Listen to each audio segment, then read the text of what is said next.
buenos días. Buenos días. Qué bien que están despiertos y despiertas. Bueno, vamos a empezar con nuestra sesión del día de hoy. Descubrimientos en la aplicación de pruebas de accesibilidad con personas usuarias. Esto va a ser un tipo conversatorio, no va a ser tanto una charla de la cual ustedes se pueden llevar bullets que aplicar desde hoy, pero sí les vamos a dar muchos consejos y lo que hemos aprendido nosotros. Pero antes, Alan les va a explicar un poquito de la dinámica que vamos a hacer para que ustedes también puedan participar de la charla. Gracias, Beto. Bueno, buenos días. Nosotros queremos que esta charla sea un poco más interactiva. Entonces queremos que por favor entren a kahoot.it con su celular o con la compu que anden, tablet, ¿verdad? Proyector, no sé, con lo que quieran. Vamos a darles un pin. Ellos le va a pedir ahí que pongan un pin. Básicamente ustedes ponen su nombre. Y lo que vamos a hacer es dar, digamos, hacer un tipo de encuestas para que ustedes vayan contestando. El pin es el siguiente: 21233. Nos tocó fácil. Vamos a dar un chancecito para que entren, que tal vez unos 45 segundos, un minuto, 15 minutos, 29, 28. 15 minutos no, porfa. Uy, vea, ya entraron 3. Juan Pablo, Joans, Miralda, Brandon. Bueno, yo veo mucha gente acá, como que no son 4, ¿verdad? Deberían haber. Uy, puta, ya empezó. Son bastantes. Para los que van entrando, la idea es que ustedes puedan interactuar un poco con nosotros durante el conversatorio. Entonces pueden entrar a kahoot.it, ponen este pin y un usuario para que puedan participar durante las preguntas que hagamos. Ok, sigue llegando.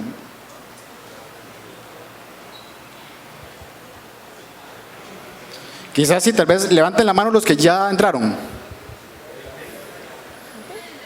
Ok, ¿quiénes faltan por entrar o quieren participar? Ah, mira, entonces estamos, buenísimo. Okay. Estamos. Ok, entonces vamos con 11 jugadores, 12, mentira. Y vamos a hacer primero que todo una prueba.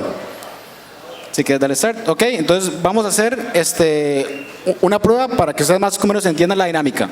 Queremos saber cuál sabor de Churchill es su preferido. Y estas son las opciones que tenemos, ¿verdad? Triángulo con las 2 leches, rombo con 2 leches y frutas, círculo con las 2 leches y helado, o el cuadrado es no me gusta el Churchill, soy medio amargado o amargada. Ustedes no les van a salir las opciones, pero sí los símbolos y los colores para que ustedes sepan cuál elegir. Aquí están las opciones.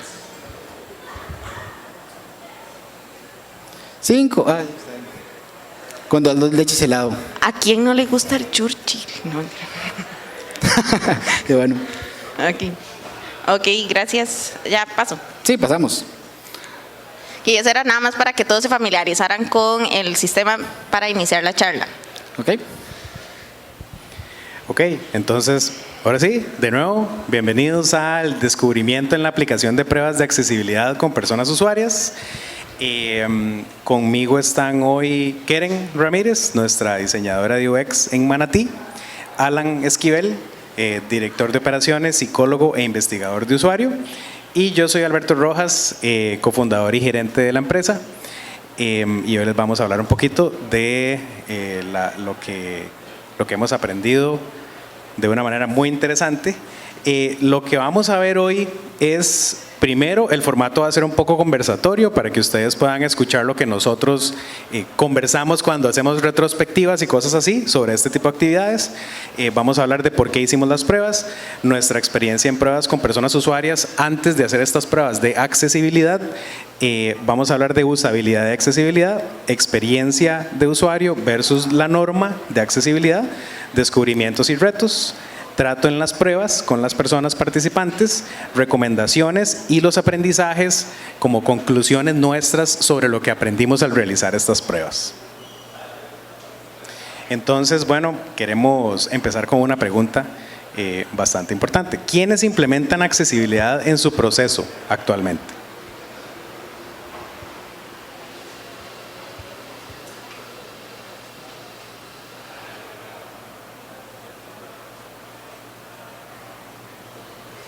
Tengo miedo y estoy ansioso de saber.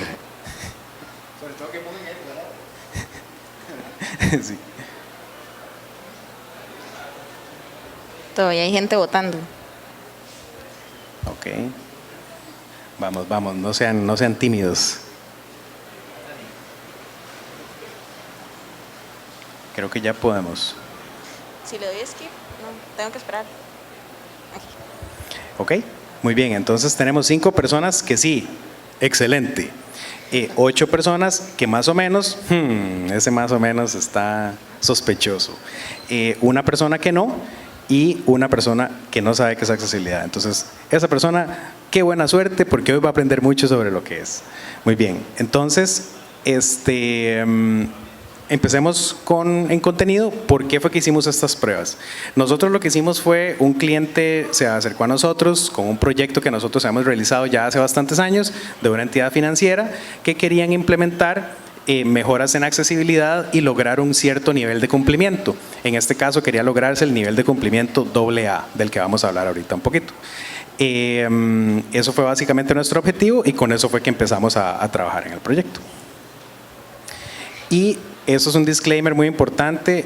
La experiencia que nosotros hemos tenido son experiencia con pruebas de usabilidad sobre productos que ya hemos diseñado, que ya hemos construido y sobre los cuales queremos mejorar y, por ejemplo, determinar mejoras antes de una etapa de desarrollo, posterior a una etapa de diseño o posterior a una etapa de desarrollo para hacerla mejor. Sí, las pruebas que hemos hecho básicamente han sido para medir usabilidad. Usualmente hacemos investigación y un proceso de descubrimiento, luego pasamos por el proceso de diseño y luego sobre un prototipo hacemos un script y realizamos pruebas directamente con usuarios. ¿O no? Sí, exactamente. Bueno, si querés, Keren, pasar a la siguiente diapositiva.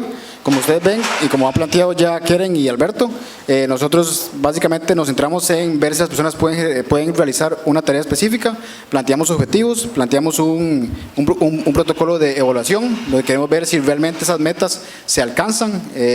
También tenemos una pregunta de investigación, ¿verdad? ¿Qué es lo que queremos medir? ¿Qué es lo que queremos aprender sobre esta investigación?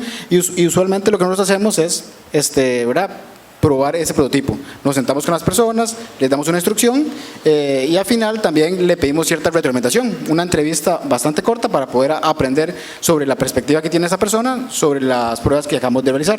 Y también siempre tenemos que estar preparados a cualquier escenario, porque nos ha pasado que en convocatorias para pruebas con usuarios que no hicimos nosotros, o sea, la convocatoria no la hicimos nosotros, sino el cliente, se nos han presentado personas con discapacidad.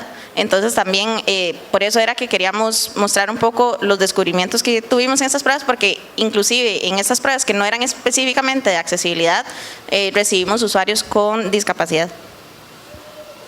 Entonces, bueno, ¿qué fue lo que hicimos en esas pruebas de accesibilidad? Como yo comentó un poco Beto, nos contrataron para hacer una auditoría y también desarrollo de mejoras de accesibilidad para una entidad financiera. Entonces, nosotros lo primero que hicimos fue básicamente, ¿verdad?, buscar a esas personas, a esos usuarios que a los que queremos llegarlo. Con ello pudimos empatarnos con Inclutec, que realmente les agradecemos un montón toda la coordinación, ¿verdad?, que nos apoyaron y nos ayudaron en eso.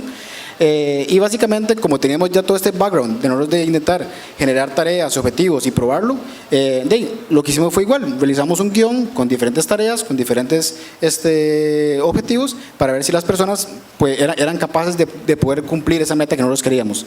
Igual, como todas las pruebas, nosotros siempre grabamos todo lo que es la cara de la persona, grabamos la pantalla para poder ver la interacción de la persona con la plataforma, y también hacemos preguntas, entonces cada uno tiene igual, ¿verdad?, el protocolo o está apuntando sobre las observaciones que vamos viendo sobre el flujo de la persona usuaria. Al final hacemos un reporte de cada persona y también un reporte en general, qué fue como lo que encontramos, esos patrones o qué fue lo que nosotros vimos que sean válidos para poder mejorar el diseño. Y lo que sí tuvimos que fue bastante diferente es que en este caso cada persona usuaria tenía que utilizar su propio equipo para la prueba, porque cada uno tenía, digamos, el lector de pantalla era diferente. Entonces ahí sí tuvimos que usar el equipo de cada persona. Otra pregunta, ¿quiénes han hecho pruebas con personas usuarias?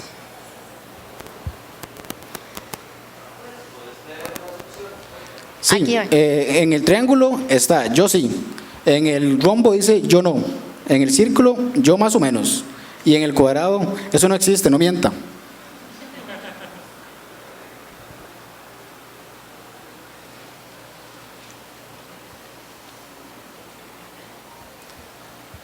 Bueno, no ha contestado nadie, entonces de ahí. Sí. Ok. Y la siguiente pregunta, que también nos gustaría saber, ¿creen que son iguales las pruebas de usabilidad a las pruebas de accesibilidad?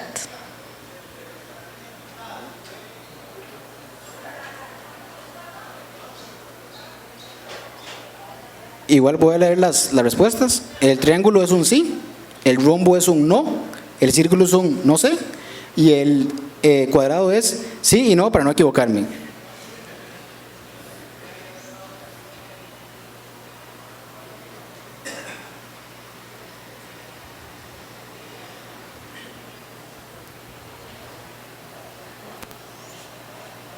Trece respuestas. ¡Op!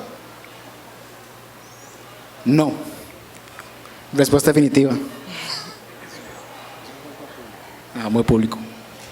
Ok, acá, eso fue una foto de las pruebas que hicimos. Básicamente nosotros pensábamos inicialmente que estas pruebas que hicimos iban a ser como las demás pruebas que habíamos hecho, pero en realidad nos habían contratado específicamente para accesibilidad. Entonces, el sitio que probamos también tenía ciertos problemas de usabilidad. Entonces, durante las pruebas nos costó un montón diferenciar o encontrar la línea entre cada una de las dos cosas, y se nos hizo un enredo porque de un pronto a otro veíamos que habían problemas de usabilidad que claramente habían, pero nos desviábamos del objetivo, que era realmente medir la accesibilidad como tal. Sí, aquí creo que es importante rescatar varias cosas de esta foto que a mí toda la vida me parecieron muy interesantes. La laptop para David, que igual es interesante que él es no vidente y además es ingeniero en computación. Para él la pantalla, él podría tener una computadora con un teclado, ¿verdad? Nada más. Entonces nos llamó mucho la atención. Él escucha con un audífono sobre lo que le dice la computadora en el lector de pantalla, y el lector de pantalla, la velocidad con la que habla lo calculamos alrededor de 500 kilómetros por hora, porque es súper rápido y no se entiende nada. Entonces eso es una de las cosas que también que aprendemos en este tipo de ejercicios. Sí, entonces en unas pruebas que nosotros hacemos usualmente con usuarios, nosotros le pedimos a la persona que hable en voz alta para nosotros ir corriendo la prueba y escuchar qué es lo que está pasando por su cabeza mientras está intentando completar la tarea. Aquí no podíamos hacerlo porque como la persona estaba directamente con el lector de pantalla, era o concentrarse en el lector de pantalla o decirnos. Y también nosotros usualmente grabamos la cara de las personas para saber si por sus reacciones hubo confusión a la hora de completar una tarea. Aquí tampoco, porque ellos durante la prueba, como se concentran directamente en el lector de pantalla, entonces su cara es no hacen muchas reacciones para concentrarse en el audio del lector.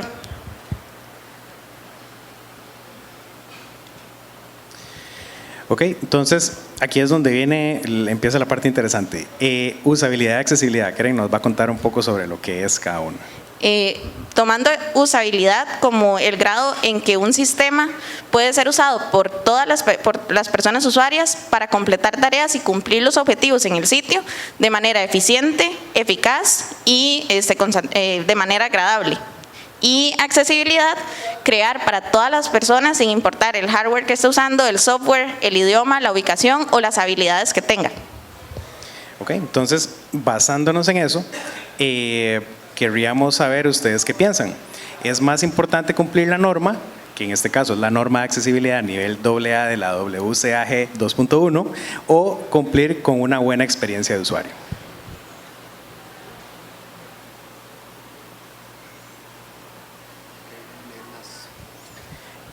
Y les voy a leer las opciones. El triángulo es la norma, el rombo es la experiencia, el círculo es lo que diga el cliente y el cuadrado es ninguna de las dos.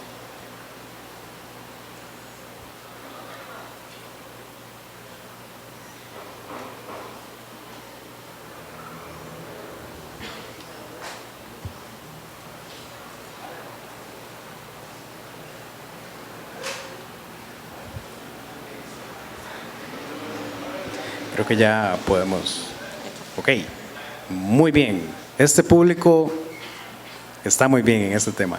Esas fueron de las cosas que nos dimos cuenta cuando nosotros estábamos viendo el tema de accesibilidad y de usabilidad. Nosotros, como saben, estamos acostumbrados a medir la usabilidad. Cuando nos topamos con un escenario en donde la gente utiliza sus propias herramientas de una manera súper personalizada, es una experiencia para nosotros totalmente nueva. Cuando uno escucha a una persona utilizando y viendo también cómo se mueven con el teclado y cómo utilizan su propio lector, ahí es donde uno dice, mira, lo que hemos investigado sobre lectores de pantalla, pues estamos súper perdidos, ¿verdad? Uno piensa que el lector de pantalla les va a leer las palabras a una velocidad que se entienden súper bien y todo lo demás, y además que ellos van a usar el teclado para ir por cada uno de los ítems del menú cuando prueban la página.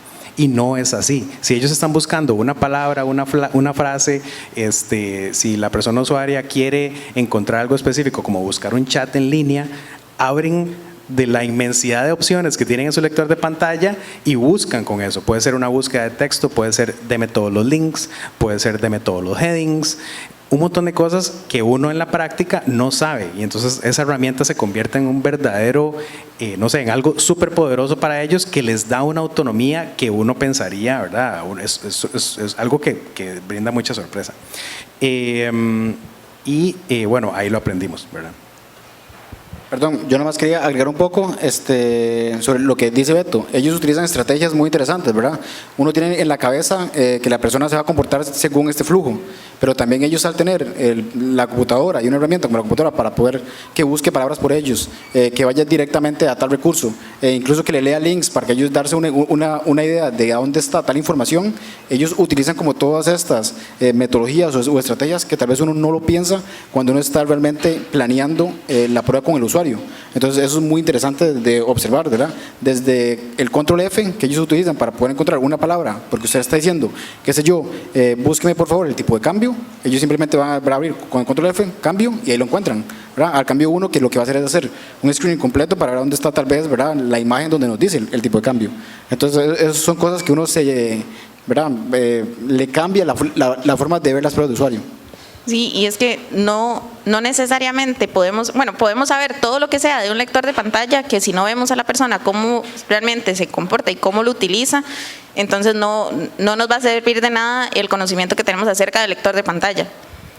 Y otra cosa que también fue una, ¿verdad?, que nos pareció súper interesante, fue que cuando nosotros planeamos la prueba, planeamos bajo nuestra experiencia, que es, ok, vamos a hacer pruebas de usabilidad, les vamos a poner a hacer estas metas y estas cosas, y en realidad al final de cuentas nos dimos cuenta de que habían casos y escenarios que les poníamos a los usuarios que tal vez no era necesario contar una historia tan larga. Por ejemplo, una prueba era, usted tiene una conocida o una familiar que quiere realizar una inversión y usted sabe que esta entidad financiera ofrece esa inversión. ¿Cómo llega usted a saber el porcentaje de interés de una inversión según la cantidad de meses, ¿verdad? Eso es, con solo explicarles este escenario, esta prueba es algo gigante. Entonces ahí nos cuestionamos nosotros, ¿qué hacemos? Les decimos, ¿puede leer esta tabla para ver si es accesible? Usted me puede decir, encuentra dónde está en 6 meses de inversión, cuánto es el porcentaje de interés. Entonces las pruebas, nosotros cuando llegamos las ejecutamos y tuvimos que improvisar demasiado, así como cambiemos esta pregunta porque esto no estamos logrando nada, no estamos llegando al objetivo, y eso era algo sobre lo que no nos esperábamos para nada. Y es que usualmente en pruebas con usuarios usted le tiene que pedir a la persona, le tiene que dar como un contexto, un escenario a la persona usuaria para que realmente intente lograr la tarea o el objetivo que les estamos dando de manera fluida. Aquí no, como dice Beto, no era muy necesario darle todo este contexto, todo ese escenario, precisamente porque estábamos revisando esta parte accesible de esa tabla, por ejemplo. Sí, entonces aquí es donde lo de accesibilidad accesibilidad y usabilidad también le da forma a las pruebas, que es, ¿qué es lo que quieres medir al final? ¿Quieres medir si la persona puede, con todo ese contexto que le estamos dando, llegar a esa meta, o lo que quieres es ver si la pieza de tecnología te permite dar esa información correctamente? La respuesta es un poco de las dos, ¿verdad? Pero si tenés un elemento súper técnico, entonces puedes enfocarte en ese elemento técnico que querés probar. Como lo hicimos en el caso, creo que del chat, la ventana del chat en línea. Ok, ahora que tenemos aquí en pantalla estos son algunas de las guidelines de la WCAG 2.1 Checklist nivel A. Esto suena como algo súper largo, ¿verdad? En efecto, el nombre es algo súper largo, pero estos son guías que nos dicen, para lograr cumplir la norma, usted tiene que lograr que los usuarios cumplan con estos y estos puntos. Estos que están en amarillo de primero son elementos sobre los cuales la tecnología necesita proveer acceso para que se pueda cumplir con esta norma, pero no somos nosotros como ingenieros, como desarrolladores, como diseñadores, no somos nosotros quien tenemos la responsabilidad sobre estas cosas al final. ¿Por qué? Porque a menos de que te contraten un servicio de transcripción de audio, vos te vas a encargar de ingresar el contenido de una transcripción de un podcast. Si vos tenés video, ¿quién va a proveer los subtítulos de ese video? Entonces, la tecnología, en este caso, nosotros debemos proveer estos puntos, pero quien es al final de cuentas responsable de ese cumplimiento no somos nosotros parcialmente, pero el dueño del producto digital, sea una página, sea una aplicación, etcétera, debe cumplir con estas guidelines. ¿Qué es lo importante aquí? Que cuando uno está haciendo una venta, cuando uno está con un cliente y le dice, sí, vamos a lograr el cumplimiento AA, hay que ser súper claro y decirle, la herramienta que vamos a trabajar va a poder cumplir con esto, pero no le podemos garantizar 100% que usted va a cumplir la norma AA, a menos de que usted invierta su tiempo del lado suyo para hacer que el contenido cumpla con estos requerimientos. Entonces es algo muy importante, porque no podemos decir, sí, te hago el complemento AA, va a durar un mes y medio, va a ser tantos colones, y nos vamos y luego volvés y no es cierto. Entonces es algo muy importante como de poder manejar en ese caso. Sí, yo nada más quería agregar, digamos, cosas como incluso el alt text, ¿verdad? O sea, igual uno tiene que describir esa imagen, y si en esa imagen hay una persona famosa que uno no conoce, pero es propia de la organización, o sea, eso también le va a pertenecer a la organización, digamos, poder ayudarnos a poder describir esa imagen, para que la persona cuando pase por ahí, el lector de pantalla, le diga quién es, probablemente la persona sí lo puede entender, ¿verdad? Porque por algo está entrando a esa página. Entonces cosas incluso como tan sencillas, vamos a necesitar un empate entre la persona que se está contactando junto con uno para poder realmente asegurar, digamos, que la página tenga accesibilidad. Sí, y por ejemplo, si nosotros entregamos un sitio y cumple realmente con la norma, como dice Beto, después comienzan a subir algunos PDFs y el PDF no es accesible, entonces ya ahí la norma va a ir bajando. Manejar como esas expectativas con el cliente de hasta dónde llegamos nosotros y hasta dónde también es responsabilidad de ellos si quieren realmente tener un compromiso a nivel de accesibilidad. Yo no sé si a ustedes, cuando estábamos haciendo las pruebas, les pasó que se daban cuenta, digamos, mientras estábamos haciendo la prueba, teníamos hasta cierto punto como en la mente los puntos que teníamos que cumplir, pero entonces uno tiene infinidades de maneras, no infinidades, hay 3 o 4 maneras por cada uno de estos puntos de cumplirla, pero yo no sé si ustedes se dieron cuenta cuando estábamos haciendo las pruebas que vieron como en evidencia las diferentes maneras de poder cumplir con esas cosas. A mí me pasó que sí vi, digamos, como una persona buscaba o accedía a través del menú, entonces ahí estás buscando con 2, ¿verdad? Pero no sé. No, y también a nivel de norma, que bueno, a nosotros nos ayudó mucho tener a Beto, que tiene un cierto conocimiento más técnico en las pruebas. Beto nos decía, y tal vez él puede profundizar un poco más en eso, que hay cosas en la norma que se pueden interpretar a como que si el navegador puede hacerlo, entonces no tenemos que hacer nada más del lado técnico. Sí, eso es cierto. Y eso fue algo muy interesante. Una de las cosas que más nos dimos cuenta es que la prueba que más nos costó pasar fue para personas que tenían problemas de visión parcial, visión baja. Las personas que eran no videntes no tuvimos muchos ajustes que hacer a nivel de desarrollo, pero para la gente que usaba un modo de alto contraste, que utiliza un lector de pantalla y además un modo de alto contraste, uno se topa con cosas que uno dice, Y, o sea, esto es un caso frontera, lo que uno tomaría como un edge case, un caso frontera, que en realidad es un caso súper tradicional para ellos. Una de esas cosas que dice Keren, uno de los cumplimientos es, uno debe permitir que la persona usuaria haga resizing del texto, ¿verdad? Que pueda cambiar el tamaño del texto. Si vos lees la norma y cumplís con el hecho de que el browser pueda, en efecto, cambiar el tamaño, cumplís la norma. Vos decís, bueno, otro trabajo bien hecho, haces un high five y te vas, no hiciste nada. ¿Qué es lo que pasa? Que si le preguntas a las personas usuarias, ellos van a decir, yo prefiero que usted me dé un modo de contraste, usted, y que no sea ni el browser ni el sistema operativo que me dé el modo de contraste. Además, que usted me provea de botones para hacer zoom, porque cuando uno hace zoom con un browser, a menos de que sea un power user y sepa cómo configurar el browser en settings muy profundos, cuando uno hace un zoom de 140%, lo que el browser está simulando es hacer la ventana más pequeña. Eventualmente, si haces 400% de zoom, lo que vas a hacer es que estás simulando un dispositivo móvil. Entonces, todo el despliegue de la pantalla te va a ver responsive, ¿verdad? Como en una sola columna, el texto todo en una sola columna. Entonces, los elementos se hacen más grandes y el texto también se hace más grande, pero la página es súper complicada de leer en una pantalla. Entonces esas son cosas que a nivel de cumplimiento podrías, si tenés una restricción de presupuesto, sabes que puedes cumplir con ese nivel de cumplimiento, pero además si quieres hacer un balance sobre el cumplimiento y la experiencia del usuario, es mejor uno mismo proveer esos controles. Después de esas pruebas, los proyectos subsiguientes todos tenían unos controles para aumentar y disminuir el texto en la pantalla.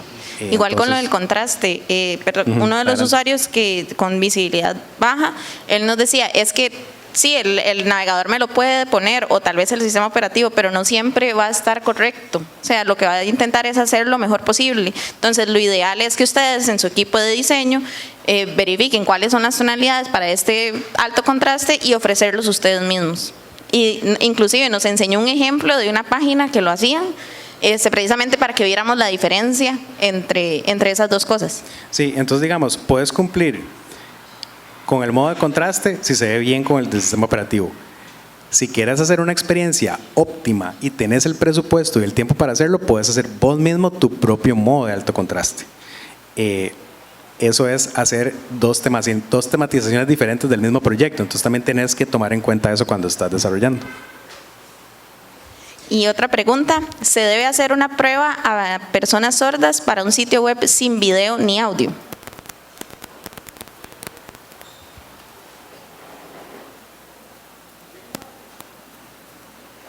El triángulo es sí, el rombo es no, el círculo es sí, pero, y el cuadrado es no, pero.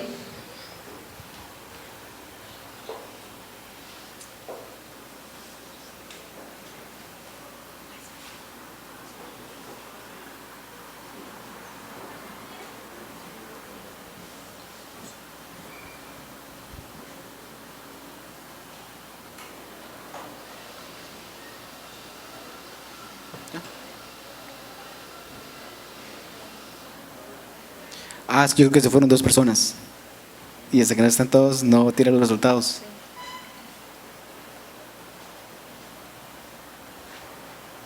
Bueno, 10 segunditos más.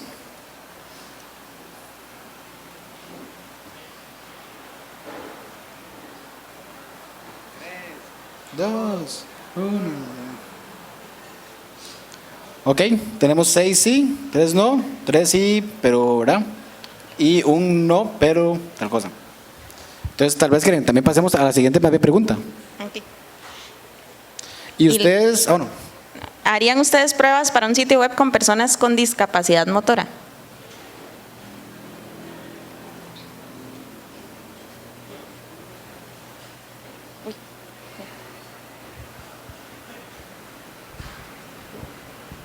Si nosotros hubiéramos hecho, bueno, voy a leer las respuestas. Triángulo sí, rombo no, círculo sí, pero, y el cuadrado es no, pero. Entonces, si nosotros hubiéramos tenido estas preguntas, si alguien nos hubiera hecho estas preguntas cuando estábamos diseñando la prueba, es más, si algo que se pueden llevar, llévense esas preguntas. Porque las respuestas de esas preguntas abren mucho los ojos. y nos ponen en una mejor posición al momento de diseñar la prueba, y no solo la prueba, sino también qué vas a hacer en el proceso antes de la prueba. Si vas a hacer pruebas antes de iniciar el desarrollo o si te vas a ir con nada más a hacer auditorías.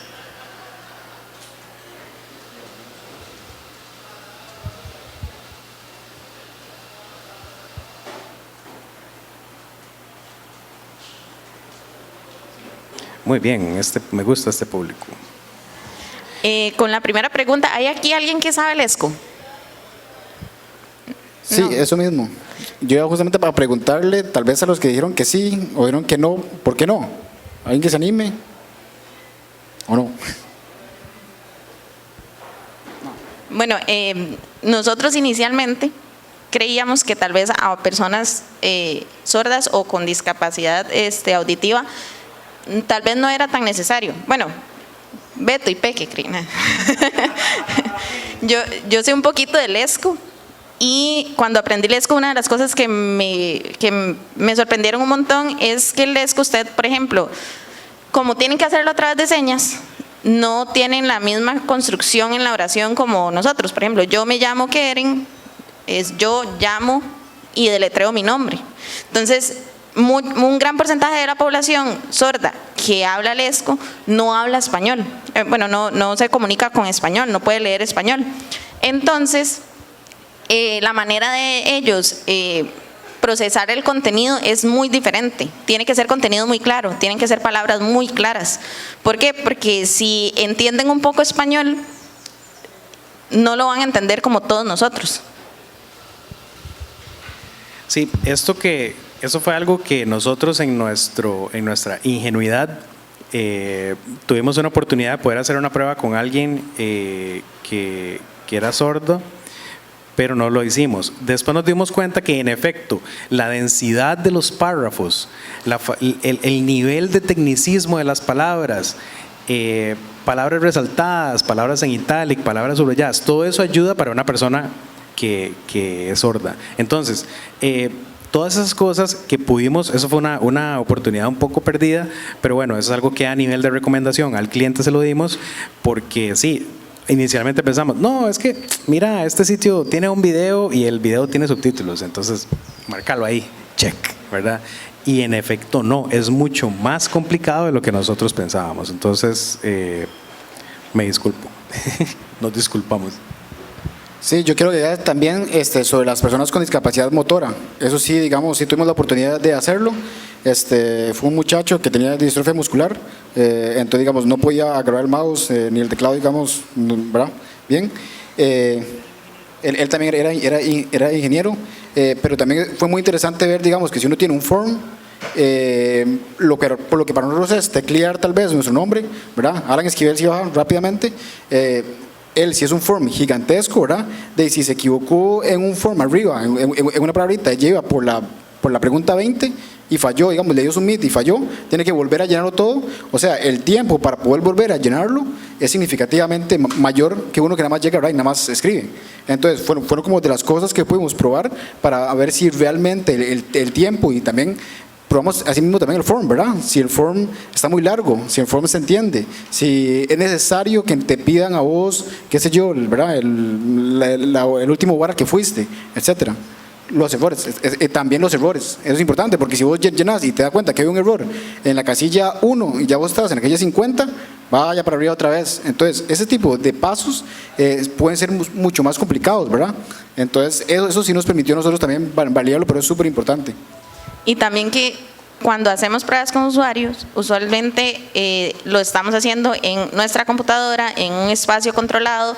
En cambio, cuando es pruebas con usuarios con discapacidad, nosotros esperábamos llegar y tener todas las condiciones, aquí vamos a tener la compu en esta mesa, y no siempre es así, porque no sabemos cómo va a ser el espacio en donde vamos a realizar la prueba. Sí, en el caso del muchacho con distrofia muscular, la prueba fue en el cuarto de él estaba sentado en su cama, no cabía la cámara, alguien tuvo que sentarse así como casi que tirarse en la cama detrás de él para poder tomar unas imágenes y cosas así.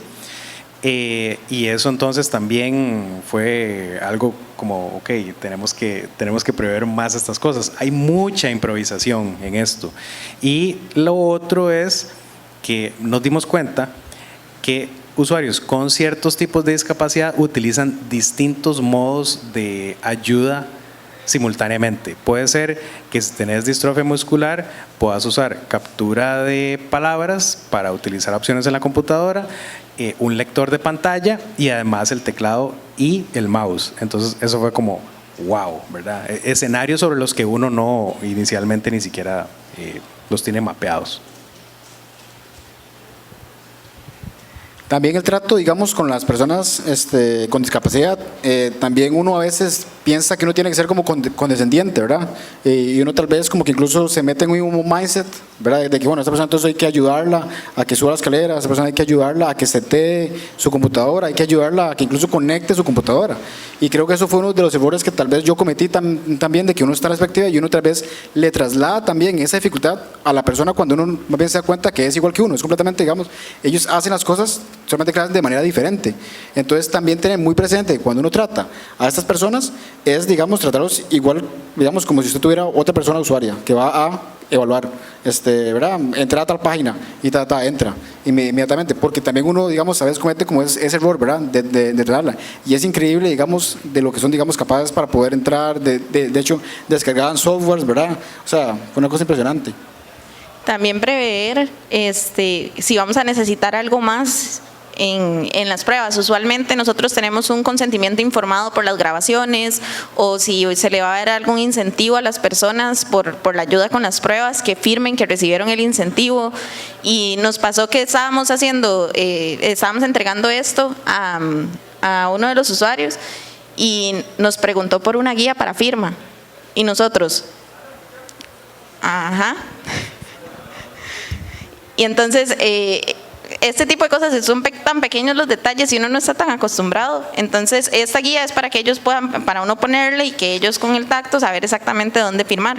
O también el caso de las personas que no firman, que tienen en la cédula no firma. Entonces yo había visto estas guías y todo, pero en el contexto de elecciones, porque yo siempre soy fiscal, pero yo salirme de ese contexto no lo pensé, sencillamente.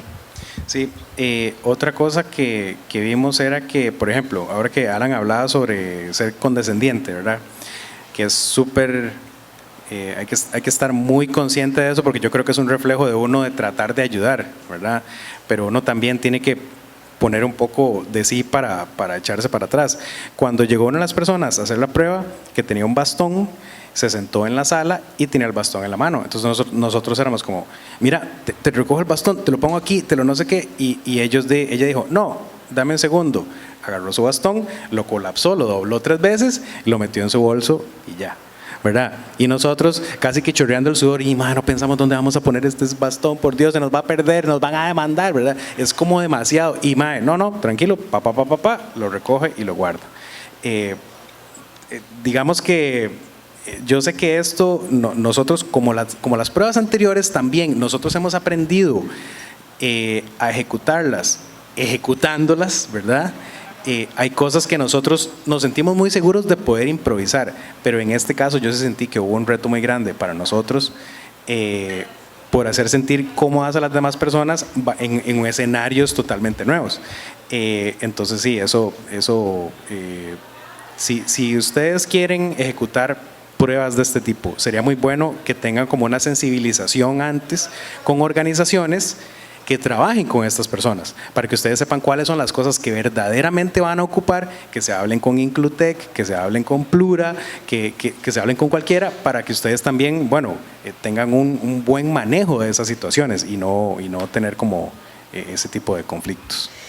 Y ya para las recomendaciones finales, para la preparación de las pruebas, nosotros siempre hacíamos las pruebas directamente en un prototipo en Figma o en Azure o algo así, para estas pruebas en particular, y Beto montó un ambiente de pruebas. Entonces eso no fue planeado, pero nos ayudó un montón, porque en el momento, si la persona no podía lograr completar algo, entonces Beto, que también no lo teníamos planeado, pero Beto estuvo en las pruebas y tenía mayor conocimiento técnico, entonces podía ver por qué era que no estaba pasando. Ahí mismo en el ambiente de pruebas hacía troubleshooting, entonces lo volví a probar y eso también nos dimos cuenta que podía ahorrar muchísimo tiempo, porque si hubiésemos ido, como en todas las demás pruebas, solo Alan y yo, tendríamos que haber anotado, pasó esto en este momento, no podríamos haber probado una posible solución en el momento, y después el desarrollador tendría que haber visto el video, ver qué pasó,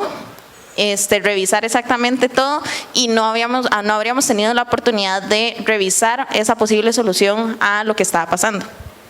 Sí, también cuando vamos a ejecutar las pruebas, tener como los roles bien definidos, porque también en ese momento nosotros, digamos, éramos 3 personas, pero realmente era como quién está apuntando, quién está viendo, quién está guiando, saber bien eso.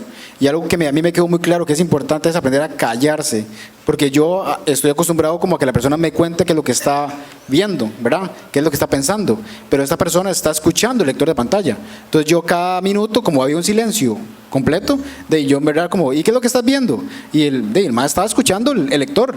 Entonces yo a cada rato interrumpía, y hasta que me di cuenta cállese, hágalo, digamos, hace tal tarea, y una vez que termine esa tarea, levántame la mano, ¿verdad? Para yo saber y dejarlo, porque me pasó en muchas ocasiones que yo, ¿qué estás viendo? Y todavía le digo, ¿qué está viendo? ¿Verdad? O sea, es que no todo mal, ¿verdad? Entonces son como esas cositas que uno, ¿verdad? A veces está tan acostumbrado al otro user testing que uno tiene que realmente entender y cambiarlo. Y básicamente las pruebas salieron muy bien, a pesar de todo y la improvisación y los cambios al guión durante las pruebas y todo, pero fue pura guava. Realmente, orgánicamente se dieron muy bien. Otra cosa es que les recomendamos es, si van a hacer este tipo de pruebas, tener claro el rol de cada uno y por qué van a estar ahí. Nosotros no sabíamos cuál era el rol de cada uno durante las pruebas, más que el de Alan, que era el que estaba a la par de la persona, diciéndole las tareas que tenía que cumplir. Pero muy orgánicamente durante las pruebas, ya de un pronto a otro yo estaba ahí tomando apunte de todo lo que pasaba, y Beto estaba haciendo troubleshooting y viendo si algo fallaba para saber por qué estaba fallando. Pero eso fue orgánicamente nosotros en las pruebas. Intenten ustedes antes definir, quiénes van a ir, cuál rol van a tener y qué es importante dependiendo de lo que se esté midiendo. Sí, eso también es importante, que digamos, nosotros usualmente las pruebas las hacemos en un ambiente controlado. O sea, nosotros tenemos nuestra computadora con el prototipo que sabemos que funciona en esa computadora, pero como ellos tienen que usar las computadoras de ellos, porque ellos tienen ¿verdad? La herramienta que usan, el lector es diferente en cada uno de ellos, nosotros teníamos que decirle, bueno, entren a tal sitio o instalen tal cosa, y si ahí algo fallaba, ya nos atrasaba la prueba, ¿verdad? Entre media hora y 45 minutos. Y si usted va ya con tiempo definido y con citas, todo eso te va a ir atrasando la prueba. A nivel de ventas. Bueno, sí, lo que una de las cosas que sí yo creo que aprendí mucho fue tener esa comunicación súper transparente, expectativas claras, cuál es el alcance, hasta dónde vamos a llegar, qué es el entregable, qué es lo que el cliente va a obtener al final, cuál es el beneficio. De hecho, fue muy provechoso que las guías de la WCAG tengan un business case, un caso de negocio para las pruebas de accesibilidad. Ustedes pueden entrar ahí, ellos tienen materiales que ustedes pueden utilizar para, ya sea, convencer a personas tomadoras de decisión o para cuando ustedes tienen que tratar de realizar una venta y que esa venta tenga una comunicación como lo más clara posible. Yo nada más, tal vez siguiendo algo que conversamos Beto, Keren y yo, es también que incluso a veces es mucho más provechoso, incluso antes de aplicar todas las normas, hacer una prueba primero y enfocarse más bien en lo que tiene más valor, ¿verdad? Entonces, identificar en esa prueba, ¿verdad?, qué podemos arreglar, que también es compatible con la norma, y después de que se arregla, tiramos ahora sí las pruebas con usuario. Porque eso, más que nada más enfoquémonos 100% en la norma, la cumplimos y la aprobamos. Nos ahorraría mucho más tiempo y sería mucho más valioso. Esto que dice Alan, hay un clavo y él tira un martillo y le dio exactamente en el puro centro. Nosotros cuando hicimos nuestra auditoría, la auditoría arrojó que teníamos un buen resultado en tales indicadores. Habían otros en los que que la respuesta de Kevin, nuestro director de tecnología, yo realizando esta prueba y gente externa a la que le preguntamos cómo llegar al cumplimiento de las pruebas, eran 3 respuestas diferentes. Una era: tenés que cambiar la estructura de este formulario, el JavaScript de este formulario, agregar area regions, agregar no sé qué, no sé cuánto para poder el cumplimiento. La otra era, tal vez si mejoramos los labels de los forms, ¿verdad? Que el label que diga que era el form fuera lo más claro posible. Y la respuesta última era: no hay que hacer absolutamente nada. En eso gastamos al menos 10 horas más de lo totalmente necesario. Y al final de cuentas ni siquiera era un problema. Entonces ahí es donde uno dice: mira, si quieres cumplir la norma y tenés que invertir 20 horas para arreglar un problema que en realidad no existe, solo para cumplir la norma, ahí es donde tenés que hacer, tenés que comprometer algunas cosas. Hay un caso también que es iframes. Si usted tiene un iframe en la página, debe tener un título. Si usted tiene 500 iframes dentro del sitio web, para lograr el cumplimiento, todos los 500 iframes tienen que tener un título, una etiqueta, un parámetro de title dentro de la etiqueta HTML. ¿Cuál fue nuestro descubrimiento? Nosotros, cuando le dijimos a la persona, bueno, busque el tipo de cambio, que en efecto es un iframe dentro del sitio web, nosotros estábamos de rodillas suplicando que por favor esta persona pudiera llegarle, porque no nos dio tiempo de poner el title. Y la persona era: sí, aquí está, 575. Y un search, así nada más, control F, y llegó al tipo de cambio. Entonces, también eso nunca fue un problema. Y entonces al cliente le dijimos: mira, puedes cambiarlo si quieres, ir uno a uno, no tienes que hacerlo todo de un solo, puedes ir poco a poco con una spreadsheet marcando cuáles son los iframes y todo, pero no es necesario. Los browsers y los lectores de pantalla están muy avanzados en este momento, entonces también hay que tener un poco de balance con esas cosas. Y ya para ir terminando, queríamos contarles, bueno, nosotros 3 tenemos un perfil diferente y tenemos roles diferentes, entonces queríamos contarles qué nos llevamos cada una de estas pruebas. De mi parte como diseñadora, a no ponerme tan creativa si no es necesario. Hay muchos inputs. Yo veía como las personas utilizaban con el lector de pantalla diferentes inputs, y ahora yo veo un proyecto que hice hace 2 años donde hay un formulario de contacto, y yo lo veo y hasta lo uso de ejemplo en mis clases para terribles prácticas, porque es cero accesible. Entonces no ponerme tan creativa en eso, implementar accesibilidad desde el inicio en los procesos de diseño, algo tan simple como que si hago user personas, que una de las user personas tenga alguna discapacidad. Esto es demasiado importante, porque si empezamos a aplicar accesibilidad desde el inicio, son cosas que después nos vamos a ahorrar. Si no lo hacemos, como era en este caso, que inclusive estábamos haciendo pruebas de accesibilidad, encontramos un montón de errores de usabilidad. Entonces, si lo aplicamos desde el inicio, nos vamos a ahorrar correcciones luego, no solamente en accesibilidad, sino en usabilidad, en estándares de código, en otro montón de cosas que se pudieron prever con un buen proceso. Nada más para meter la cuchara aquí. Yo no sé si ustedes alguna vez han navegado o han visitado un sitio web que explícitamente diga: nosotros tenemos un cumplimiento AA de la WCAG. Cuando nosotros empezamos a hacer estos sitios y vimos el resultado con los sitios, y hay un sitio que no ha salido aún, que es uno de los sitios tal vez más grandes que hemos hecho, que va a salir, espero, en las próximas semanas, le está metiendo contenido, no fue culpa de nosotros. Cuando uno navega a un sitio que cumple con esas cosas, es como que uno siente que está sentado en un Rolls Royce. Todo está en el lugar donde tiene que estar, la navegación es súper fluida, es otra experiencia totalmente. Si usted dice: mira, siento que todo el texto lo puedo leer, y el texto lo puedo leer increíble, ¿verdad? La información me llega súper rápida. Es un impacto a nivel de diseño en donde uno dice: no necesitamos ponernos a hacer 500,000 animaciones para que este formulario se vea fresco como quiere el cliente, sino que la gente no quiere estar en el formulario, man.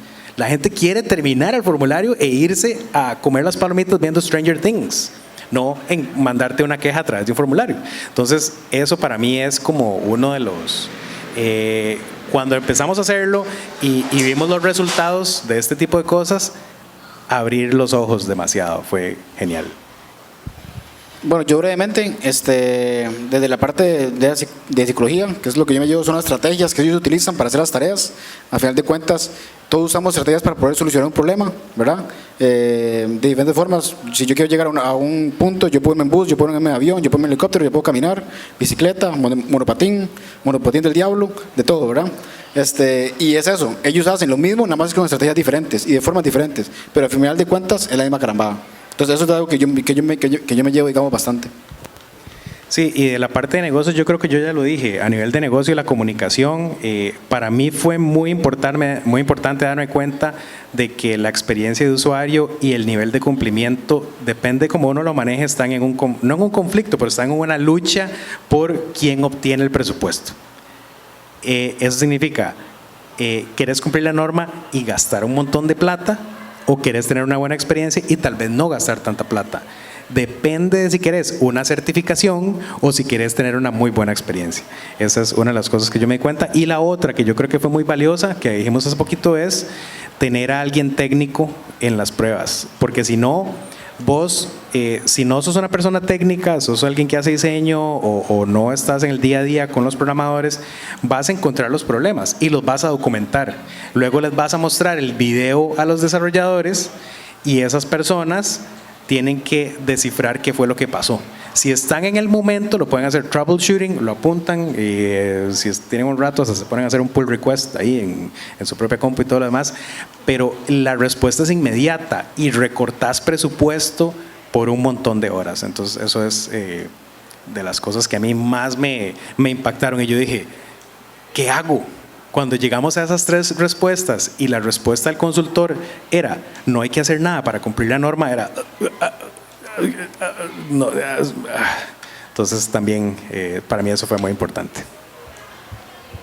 Y bueno, muchas gracias a todos por venir a escucharnos. Ya nos pasamos unos minutos, pero también quisiéramos saber si tienen preguntas, si tienen algún comentario, lo pueden hacer ya, y si no, si nos ven ahí en algún momento por el camp. Tal vez ese que es.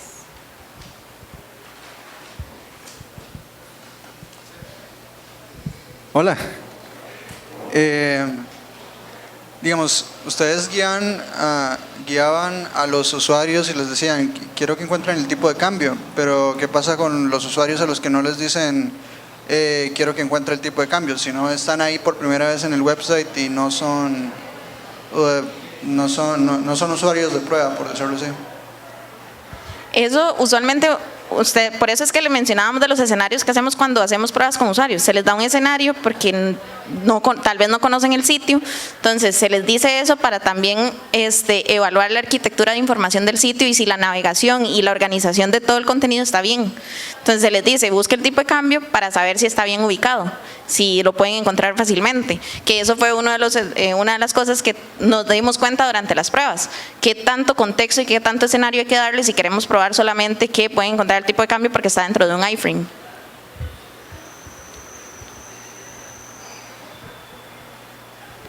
¿Alguien más? Ese señor yo lo conozco. Hay un miedo a entrarle a esto por recursos, ¿verdad? Que a veces la gente, el cliente va a pensar que es muy caro y el programador va a pensar que es muy difícil. ¿Cómo lo miden ustedes? ¿Fue muy difícil o no tanto? Yo le iba a decir que contestara usted, pero no importa, contesto yo. Cuando uno mete la accesibilidad dentro del proceso de diseño, no tenés un impacto tan grande. Sí vas a tener un impacto porque yo he visto empresas que lo que hacen es aumentar en un 10% el presupuesto global. Yo no puedo decir que es así. Lo que sí puedo decir es que si lo metes de una manera integral dentro de tu proceso de diseño, te ahorras 50% de lo que ibas a meter. Si tenés previstas dentro de tu proceso de desarrollo, si utilizas una herramienta para hacer bootstrapping o para hacer un iniciador rápido de proyectos y ya está ahí metido, te ahorras un montón de cosas. Eso es lo que estamos haciendo ahorita, que es tener, si ya sabemos los patrones de diseño de algunas cosas, que por lo menos esas que ya sabemos que manejamos siempre, tengan esas previstas. Por ejemplo, drop-downs de menús. Todo el mundo hace eso. Entonces, ¿cómo hacer para que de una vez en todos los sitios esté listo? ¿Verdad? O botones de search, cosas así. Y también a nivel de diseño, no sé cuántos estuvieron en el Drupal Camp del año pasado, que hubo una charla de Carlos Murillo acerca de accesibilidad. A él le preguntaron en la charla que cómo hacía él para convencer a sus jefes y todo de aplicar accesibilidad. Y él decía, es que yo no se lo digo. Yo como diseñador hago lo que puedo en mi rama porque es lo correcto. No es porque sea una moda o porque hay que hacerlo, sino, entonces yo eso lo aplico un montón. Ya que vi eso de los formularios o tal cosa, yo lo aplico porque sé que es lo correcto y no porque va a ahorrar después un montón de cosas a nivel técnico, es porque es lo correcto, porque accesibilidad al final es una buena experiencia para todos y todas. No Y importa ahora, lo que mencionábamos hace un rato, no importa el hardware, software, habilidad, etcétera. También ahora hay muchos materiales. Hay un libro buenísimo que se lo recomiendo que se llama How to Meet WCAG 2.0 y te dice por cada uno de los puntos que vimos de la norma cómo llegar y cumplirlos. Creo que están actualizándolo para sacar la versión 2.1, si no es que ya salió, pero ahora hay muchas cosas. Eso es para nosotros principalmente, es una motivación nuestra porque nuestra organización trabaja con impacto social, gobierno, ONGs y educación superior. Cuando trabajas ahí, no puedes no hacerlo, ¿verdad? Por lo menos tenés que llegar y decir, ok, un cumplimiento AA como mínimo, que es súper básico, pero sí poder llegar y decirle al cliente cómo lograr llegar a esos otros niveles de cumplimiento. ¿Alguien con alguna otra pregunta? Mencionabas lo de que tenía, aparte del QA, ¿verdad? Tiene que estar también el programador que estuvo pues en el proyecto. Pero también eso a nivel de, cuando en la empresa pues es un costo adicional, porque si estás haciendo, creo que están haciendo la prueba beta en ese caso, ¿verdad? Ajá. Ok, entonces también como a veces pues que la empresa también pues asuma ese costo y tener que trasladar al QA y aparte al desarrollador, es un doble gasto. Y lo otro que te iba a comentar era cómo implementar, porque lo que están hablando son casos de prueba ya específicos, pero cuando tenés, como decía el compañero, una persona que lo que quieren hacer es como una prueba exploratoria. ¿Y cómo se hace para una persona que tiene alguna pues diferenciación en cuanto a su capacidad motora o visual o auditiva? ¿Se pone a explorar todo sin necesidad de los casos de prueba o se tiene que poner casos de prueba obligatoriamente?